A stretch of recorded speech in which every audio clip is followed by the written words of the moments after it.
Hello students, welcome back to our channel general studies with Anoop K Verma.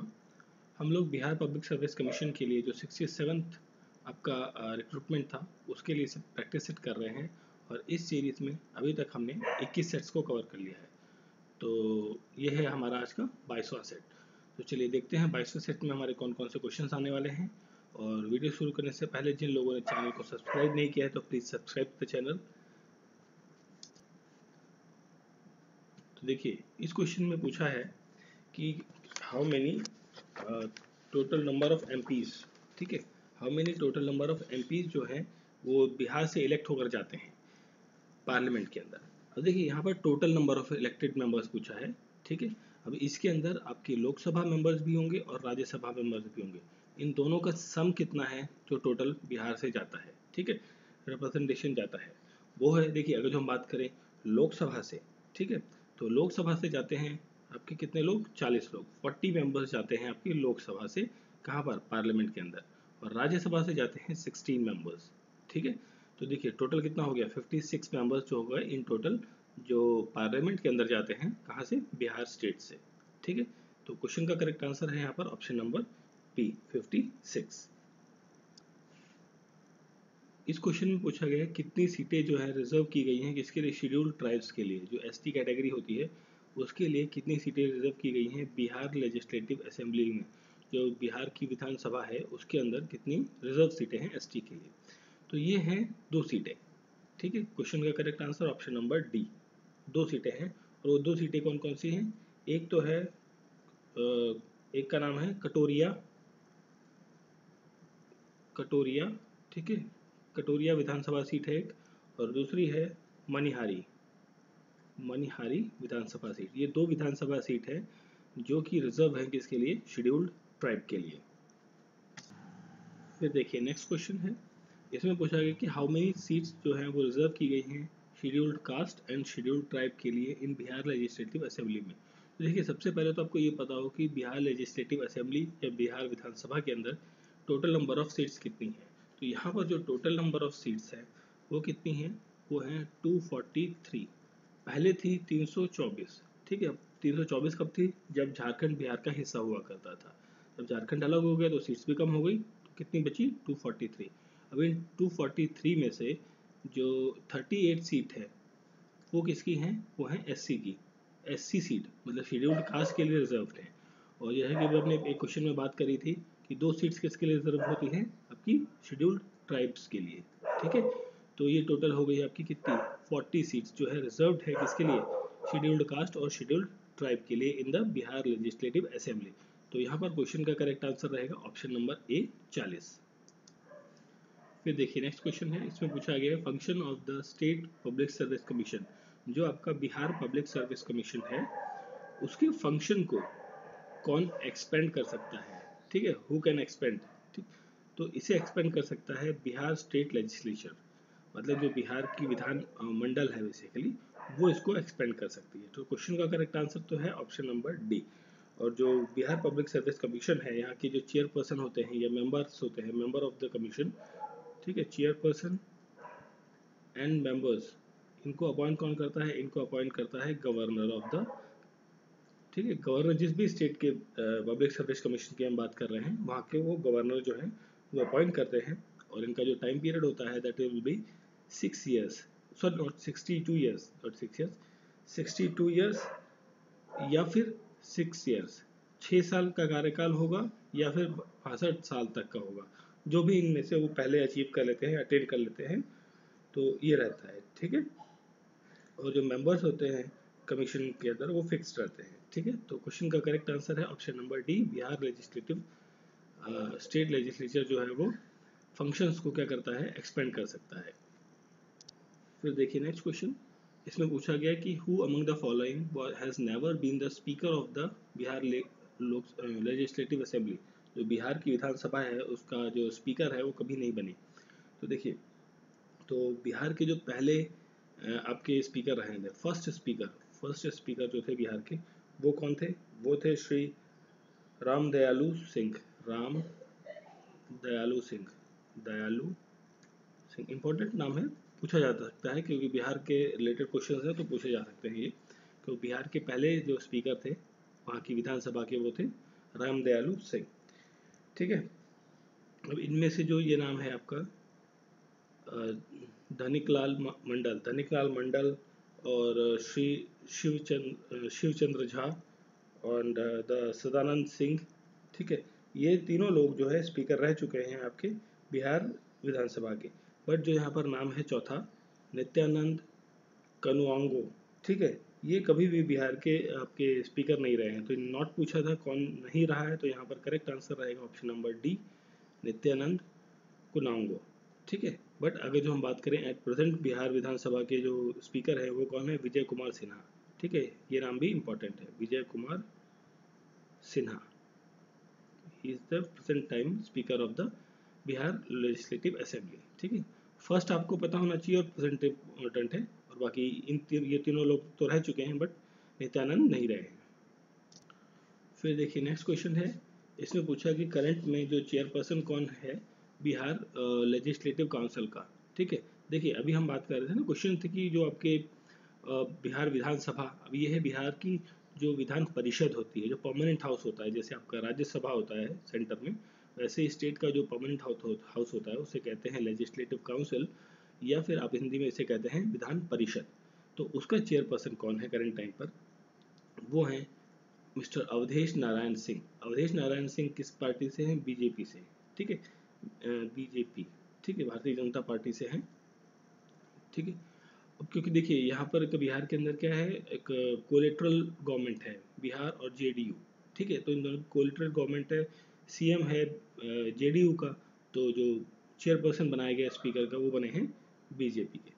ठीक है, और अगर जो हम बात करें यहाँ पर बिहार लेजिस्लेटिव काउंसिल के अंदर कितने मेंबर्स होते हैं, वो मेंबर्स होते हैं आपके दैट विल बी 75, 75 मेंबर्स होते हैं बिहार लेजिस्लेटिव काउंसिल के अंदर। और हमने बात करी थी ना यहाँ पर लोकसभा के कितने लोग जाते हैं यहाँ पे, 40। ठीक है, इंपॉर्टेंट चीज़ है, 40 ध्यान रखिएगा, और 16 जाते हैं आपके कहाँ पे, राज्यसभा में। ठीक है, और 240 आई थिंक 243 था ना, हाँ 243 जो मेंबर्स हैं वो कहाँ के हैं, दैट इज़ द MLAs जो चुनकर जाते हैं यहाँ पर। ठीक है, तो करेक्ट आंसर यहाँ पर है अवधेश नारायण सिंह।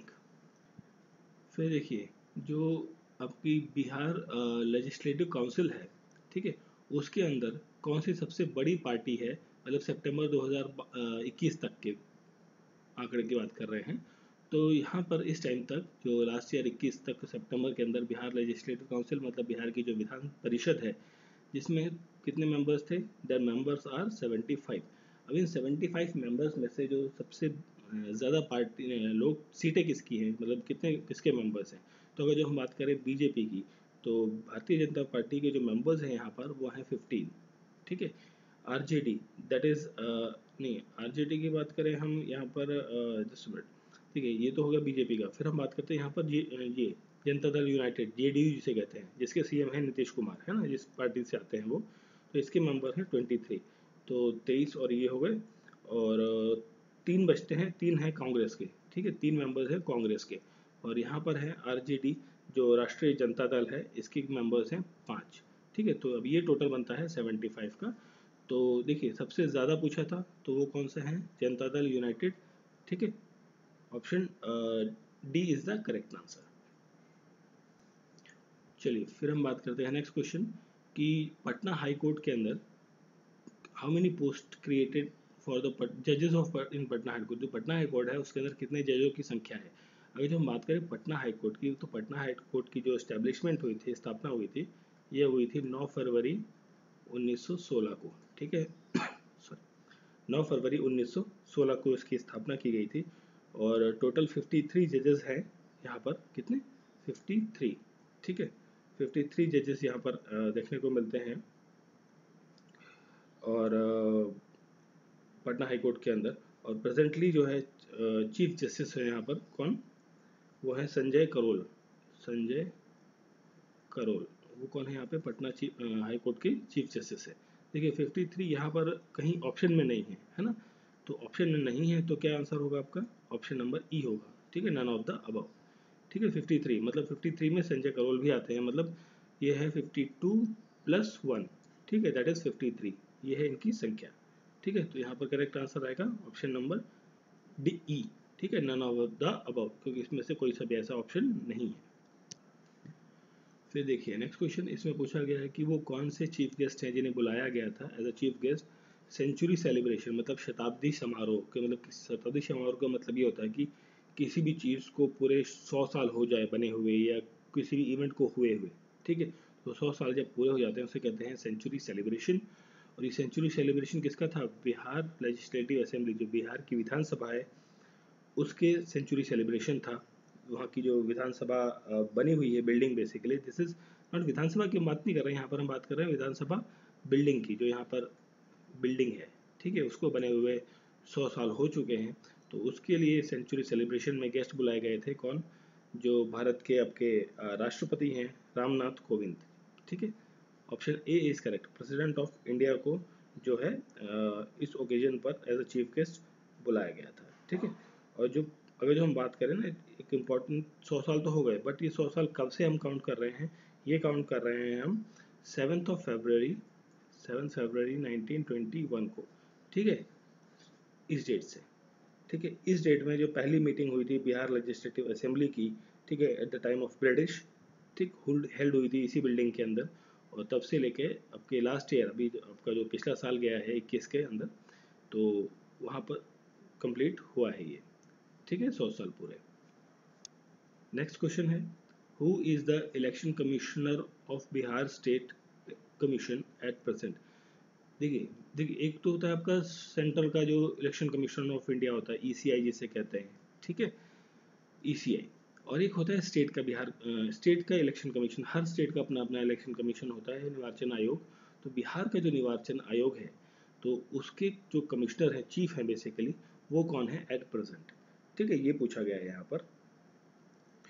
तो यहाँ पर जो करेक्ट आंसर होगा यहाँ पर है, जो प्रेजेंट टाइम पर, वो है Deepak Prasad. Option A is correct answer, ठीक है। और चेयरपर्सन के बारे में अगर जो हम बात करें, इलेक्शन ऑफ चेयरपर्सन स्टेट के इलेक्शन कमिश्नर के लिए, तो वो बात करता है कौन सा article? That is article related to 243 के, ठीक है। 243 के जो है स्टेट के इलेक्शन कमिश्नर के अपॉइंटमेंट या सिलेक्शन के बारे में बात करता है, ठीक है।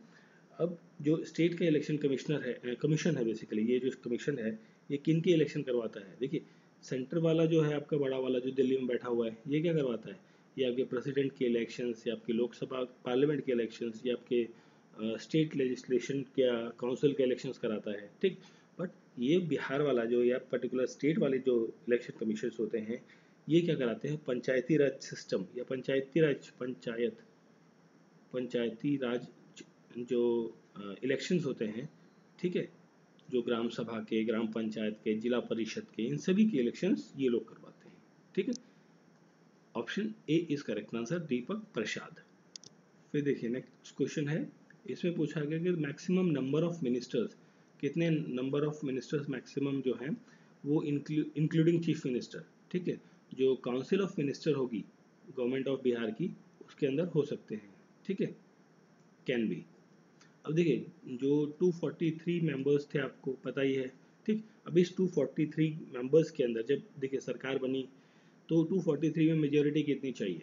तो इसके लिए चाहिए आपको 122 के आसपास, ठीक है। 122 जो 122 जिस पार्टी के पास होंगे, या कोलेट्रल के पास होंगे, या इंडिविजुअल पार्टी के पास होंगे, तो वो वही पार्टी क्या बनाएगी? 122 प्लस में जो भी रहे आपके, ठीक है, सीट्स रहें, तो वो बनाएगी आपकी, क्या बनाएगी? वो बनाएगी आपकी गवर्नमेंट, ठीक है। तो अब इन, वो तो गवर्नमेंट बना देगी, बट यहाँ पर हम बात कर रहे हैं कि कौन से मैक्सिमम नंबर ऑफ लोग होंगे जो कि बिहार के अंदर जो काउंसिल ऑफ मिनिस्टर है, ठीक है, हर स्टेट की अलग अलग वैल्यूज रहती हैं, but depend upon the number of seats, ठीक, कि काउंसिल ऑफ मिनिस्टर के अंदर इंक्लूडिंग द चीफ मिनिस्टर कितने मेंबर्स होंगे। तो ये होते हैं, देखिए जो जितने टोटल नंबर ऑफ सीट्स होती है ना, उसका कितना परसेंट होता है? That is 15% of this value 234। जो 15% हुआ, कितना हुआ भाई? 15% सिंपली हम कैलकुलेट करते हैं ऐसे, तो ये आता है हमारा 243 से, अगर जब हम इस तरीके से डिवाइड करके आप कैलकुलेट करते हैं, तो ये समथिंग 36.45 के आसपास आता है, ठीक है, 36.45। तो 45 है तो भाई 0.5 से कम ही आ गया ना, तो आप इसको राउंड फिगर में लेंगे 36, ठीक है। तो जो मैक्सिमम नंबर ऑफ मेंबर्स हैं जिनको काउंसिल ऑफ मिनिस्टर जो मंत्री के पद मिलेंगे, मिनिस्ट्री के पद मिलेंगे, वो कितने हो सकते हैं? वो हो सकते हैं 36 लोग। ठीक है, अब इस 36 में से 35 तो मिनिस्टर्स होंगे अदर, और एक कौन होगा? आपका चीफ मिनिस्टर। तो ये होगा रेशियो। ठीक है, तो यहाँ पर करेक्ट आंसर है ऑप्शन नंबर ए। समझ गए? देखिए जितनी भी सीट्स होगा ना उसको आप 15% उसका निकाल लीजिए। आपका पार्लियामेंट का है तो लोकसभा में कितनी होती है? 543 सीट्स होती हैं। ठीक है, तो उसका 15% आप निकाल लीजिए। जिस भी स्टेट की हम बात कर रहे हैं, जैसे उत्तर प्रदेश की अगर जो हम बात करें तो यहाँ 403 सीट्स होती हैं, तो इसका 15% निकाल लीजिए। जितने भी वैल्यूज होगी आएगी, उतने लोग जो है वहाँ पर मिनिस्टर के पद के लिए एलिजिबल है, उतने मैक्सिमम लोगों को रखा जा सकता है। ठीक है, फिर देखिए नेक्स्ट क्वेश्चन है।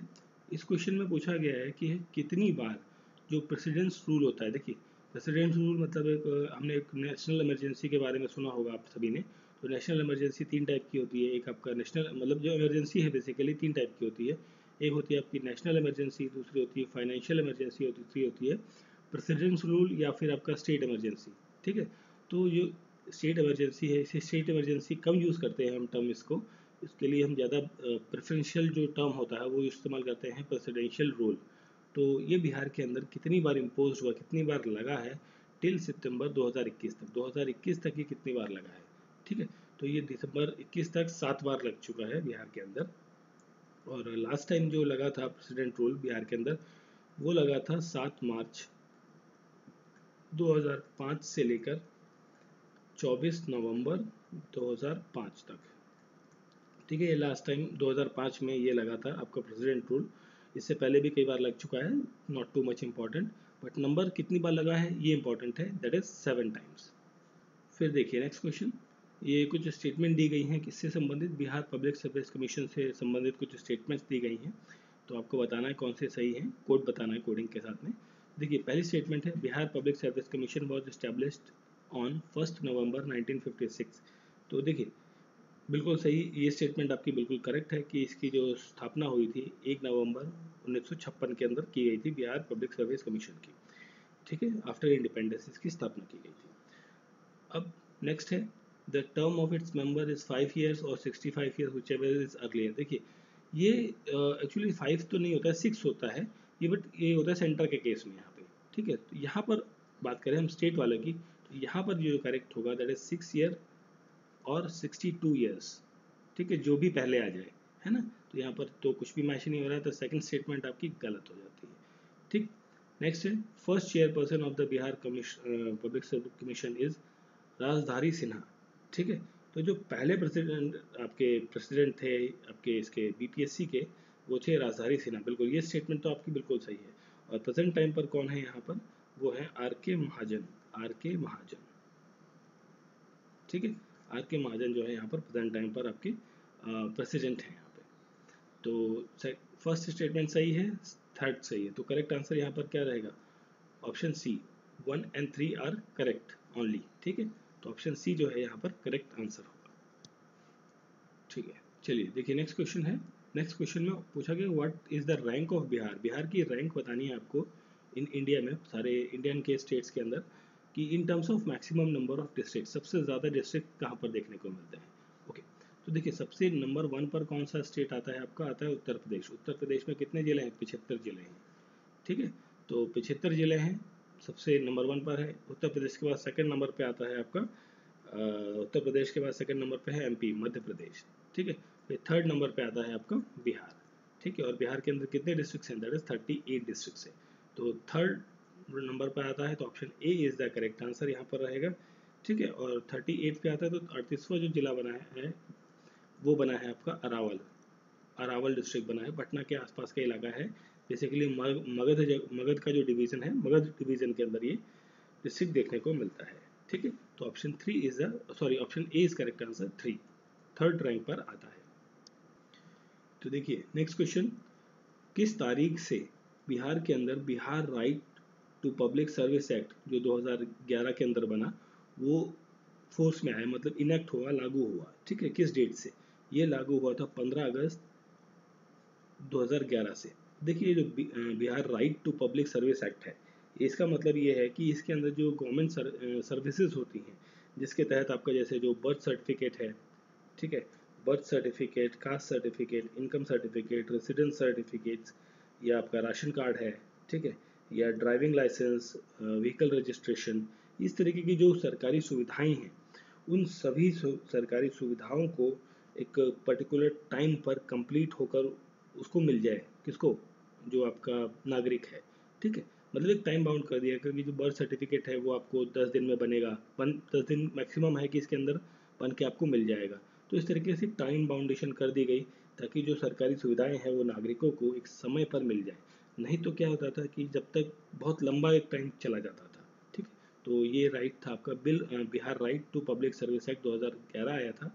इसके अंदर ये जो पब्लिक सर्विसेज होती हैं, सरकारी सेवाएं जो सरकारी गवर्नमेंट ऑफिस में मिलती हैं, स्पेशली म्यूनसिपैलिटीज़ या आपकी तहसीलों में ज़्यादातर मिलती हैं, ठीक है। तो वहाँ से आप अपनी सेवाएं ले सकते हैं, और ये इन्फोर्स हुआ था, इनेक्ट हुआ था 15 अगस्त 2011 को।